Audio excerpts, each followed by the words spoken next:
Welcome to the Cabral Concept, where board-certified naturopath and integrative health practitioner Dr. Cabral shares how he was diagnosed at the age of 17 with a life-altering illness and given no hope for recovery. It was only after studying and traveling all over the world did he discover how to combine ancient Ayurvedic healing practices with state-of-the-art naturopathic and functional medicine to fully rebalance the body and re-energize it with life. It's time to discover how to get well, lose weight, and finally feel alive again. And now, here's your host, Dr. Cabral. Hi, everyone. We are back. We're back with episode 1745 of our Cabral HouseCalls, the weekend edition of the Cabral Concept, answering your questions each and every weekend. Looking forward to being able to answer at least a half a dozen today from our community, our global community. That means people from all over the world interested in improving their overall health, their wellness, weight loss-based goals, muscle-based goals, anti-aging, and of course, everything in between. So really excited to be able to do this weekend show for you. It's now 5 years in the running, where we've been answering thousands upon thousands of our community's questions, and couldn't be more grateful to our community for tuning in each and every weekend, listening to see what answers may be in store for you, friends, family, loved ones. Remember, it's not always about kind of figuring out the answers maybe for yourself, but listening for other potential solutions for issues that someone else in your life might be suffering from. So that's why we do it. Remember, you're going to come across someone else in your life right now that needs your help. They need the information that hopefully we're able to share with you here on the Cabral Concept on a daily basis. It's a little late in the evening now as I'm recording this show for you, but looking forward to getting started. And right out of the gates with our first question is Marco. Marco's question is coming in from 10/9. It's coming in from October 9th. So this looks like, well, we're about 5-6 weeks behind in getting to your questions. That is fairly normal for us. And again, if your question came in before October 9th, it has already been answered. And you'll be able to find that at stevencabral.com/podcasts. For all of today's questions, if you want to read along, head on over to stevencabral.com/1745. All right, let's dive into the show today. Marco is our first question. I'm going to take a little sip of tea and we'll get started. All right, Marco says, hi there. You usually say that if an individual is getting a tan, that it means it is not necessary to supplement with vitamin D. Let's say I go overseas and I get really tan and dark after 7 days. Once I come back home, winter, the tan still lasts for a month or two. Does this mean that I don't need to supplement with vitamin D for as long as I have a tan? I hope my question makes sense. Marco, thanks for writing in. Your question makes total sense, and it's interesting. And I actually learned this very specific thing from my mentor many years ago now. How long ago? 15 years ago. So here's the thing. Vitamin D being a fat-soluble vitamin, and it is able to be stored. Again, that's why we don't want to overdo vitamin D or A or K or E because it can become toxic. But you're not going to get a toxic amount from getting a normal amount from the sun, that's for sure. And doing 4,000, 5,000 IUs for most people per day is not going to be a huge issue. It's when we start doing 10,000 IUs or more every day, or even just like some people doing 50,000 a week, not a great idea, again, unless you're under medical supervision. So what I would say is typically from my clinical perspective, vitamin D from a tan does seem to last about a month, like as long as kind of that tan lasts. Now, there's no way to know for sure though. Like meaning I can't tell you how long it's going to last. And yes, it will begin to dip every week. So the only way that you know is to lab test. And again, you can run, like we do a vitamin D, we might even do a separate vitamin D test now. You'd have to go to equa.life to see if we have that lab. I know we run vitamin D as part of our thyroid adrenal hormone, which is called our stress hormones, mood and metabolism test. So that's part of it. And again, remember, a good level is not 20 to 80 nanograms per milliliter. It's actually 50 to 70. So that's where you want to be. And again, if you're working with a healthcare practitioner and you want to get your levels to an 80 or above because you're fighting something like in your immune system, then of course that's your prerogative to work with your practitioner on that. So what I would say is, I don't think you're going to get much more than a month out of that, but it possibly could be. And the only way to know is to test. All right, Gabe is up. Hi, Dr. Cabral. I was curious what your thoughts are on detoxing after surgery. I just got all 4 of my wisdom teeth out, and although I didn't want to take it, I was in so much pain that I ended up taking a prescribed vicodin for a few days. I want to keep my body healthy. I've been taking Healthy Belly every day since my tooth removal, and I'm looking to do my scheduled detox a week after my surgery when I have no more pain and I can eat normal foods. Do you think I'm on the right track? Do you have any additional recommendations to get my body back on track? I'm also going to be traveling home for Thanksgiving and I want to be ready. Okay, Gabe, happy to help. Great question. So there's a little bit of a difference. When some people have their wisdom teeth out and they do an extraction, it's usually more than just Novocaine a lot of time. A lot of times it's anesthesia, a local anesthesia or some type of sedative. And what that's going to do is it's going to burden the liver, right? So it's going to ask your liver to now have to detox all of these chemicals that were put into your body. So just like you said, I typically would give your body a couple days to get some strength back. And then you may want to do that functional medicine detox. But I'll tell you what, the week before, as well as when you go into it, you can be using the immunity protocol. You might not be able to use the omega-3s because they're a blood thinner, so you have to speak with your dentist or doctor ahead of time. So what I would say, though, is you're able to do most of the daily foundation protocol. You're able to do the immunity protocol. You get your extra vitamin C in, you get your zinc in, you get your vitamin D in, so you keep that immune system boosted. Your body can do its job, what it's supposed to, because remember, it needs to clear up all that dead tissue now from the surgery. And the same thing with the Vicodin or the pharmaceuticals. Again, give yourself some time, get off of them, and then you might want to do that functional medicine detox. And I would say at the same time, I always recommend sauna. So sauna is a great thing to be able to help your body from a gentle perspective to do some detoxing on a daily basis as well. So Gabe, hopefully that was helpful. Georgie's up next. Hi, Dr. Cabral. Thank you so much for your podcast. It truly has helped my family and I so much. At the moment, I'm buying bottled spring water. I know it's not the best, but I can't afford a high quality filter right now. My question is, should I fill my kettle with tap water or bottled water? Is it okay to use tap given that the water is boiled before it is consumed? My second question is, what about soups? Can I use tap water or should I be using bottled spring water? Thank you so much. Great question, Georgie. All right, I want to share a couple things right now. So think about this. If you just get a glass mason jar, or you can do what my family does, and literally we buy things that come in glass jars, and you can use those as a mason jar and drink from it as well. Like we've done that quite often. So if we get some, let's say, fermented carrots or fermented beets or something like that, you can easily use that. If we get a jam from our neighbor who makes all these different nice types of jams from organic-based fruit, then we can use those little mason jars for my daughters. Like, so you can use those super easy, basically doesn't cost anything because you're just repurposing. What I would say is, getting yourself a good quality filter. So I would love you to go to StephenCabral.com/podcast and just type in water filter and you'll find my shows on water filters. Or you can go to StephenCabral.com/resources. I hope there's a discount code for my community. I'm not sure that there is. But if you go to the resources and you type in the filter there, you just go down. One thing we use is the Berkey filter. And yes, it's going to cost you a couple $100s, okay? It is. There's no doubt about that.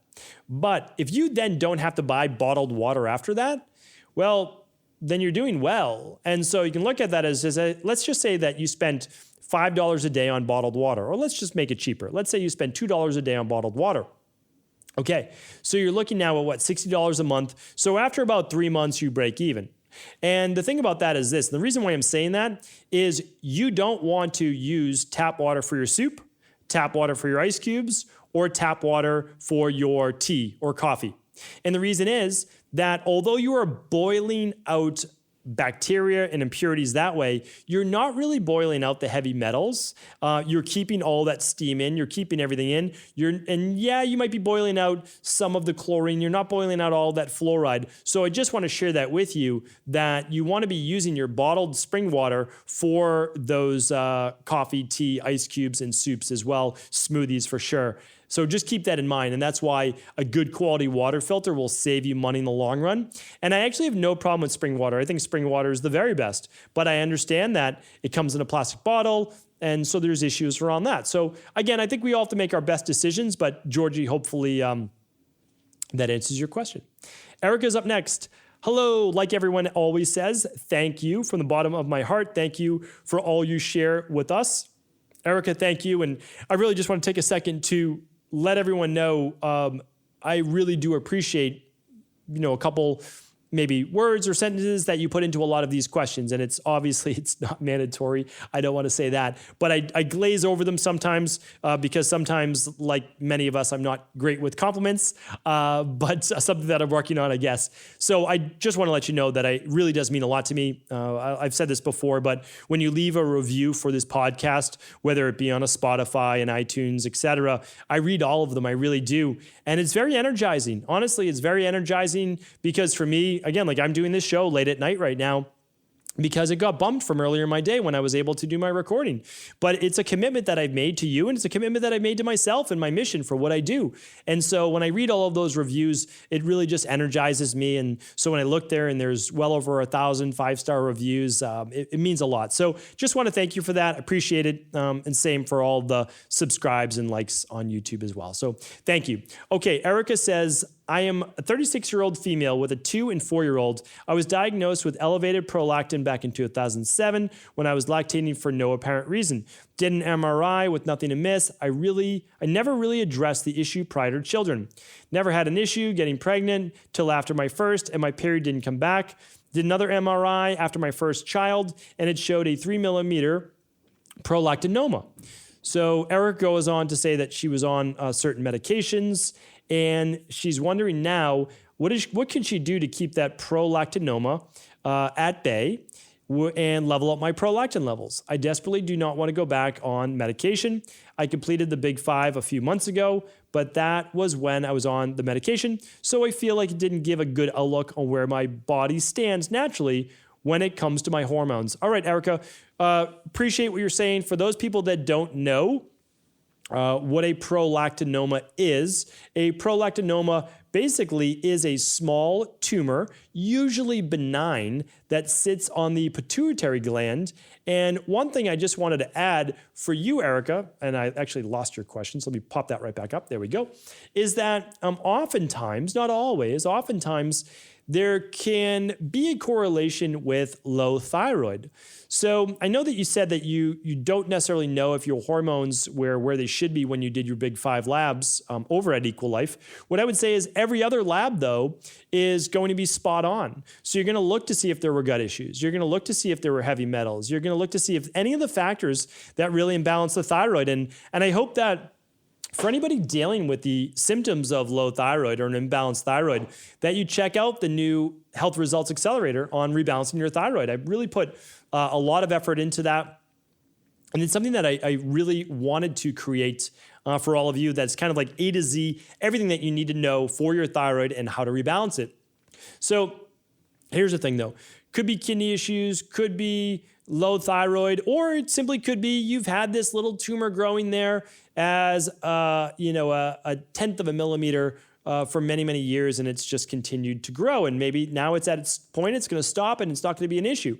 We never really know, right? So I've talked before about proteolytic enzymes, and I still stand by those using a product like a Florafilm or a high-level protease or a high-level serrapeptase, nattokinase. Those are all great proteolytic enzymes. I would love for you to look up, as again, I'm not providing treatment protocols, but I would love you to look up online proteolytic enzymes with tumors or proteolytic enzymes used with tumors. And you'll be able to see how to use them on an empty stomach upon waking and before bed, away from food, to be able to potentially help with issues like protein growth or tumors, etc. So I just wanted to share that with you because I think there is hope for many people out there, but also that all of your other labs do stand. You want to rebalance the body, and you're also welcome to you don't have to run all the Big 5 again, but you could run just the stress hormones mood and metabolism test to look at the adrenals, thyroid, vitamin D, etc.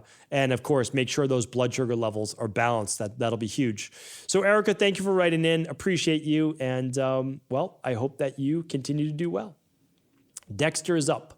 Hello, Dr. Cabral. My question is a tad sensitive, but I want to know if it's any cause for worry. Recently, over a past fortnight or so, I realize I'm not having natural nocturnal morning erections upon waking. I don't know if it's because I'm always waking up outside of REM cycle or another issue, but is this a cause for concern? I'm a fit, lean, early 30s male who uses equilibrium supplements or those you recommend, eats healthy, plus use muscle supplements to naturally aid testosterone production like maca, ashwagandha, and some other great ones. Also, there's no issue when I'm with my fiance. I just want to know. Thanks for all you do. Okay, so Dexter, there's two ways to look at this. Over a couple days, not having an erection upon waking doesn't necessarily mean you have low testosterone or you're moving towards low testosterone. So that can be, that absolutely can be a real thing. So I just want to leave that there for a moment. And you can run your lab, and should, if this continues to be an issue, which is the stress hormones, mood, and metabolism test, and that will test your testosterone levels, and you actually run it first thing upon waking. So that's what I would do.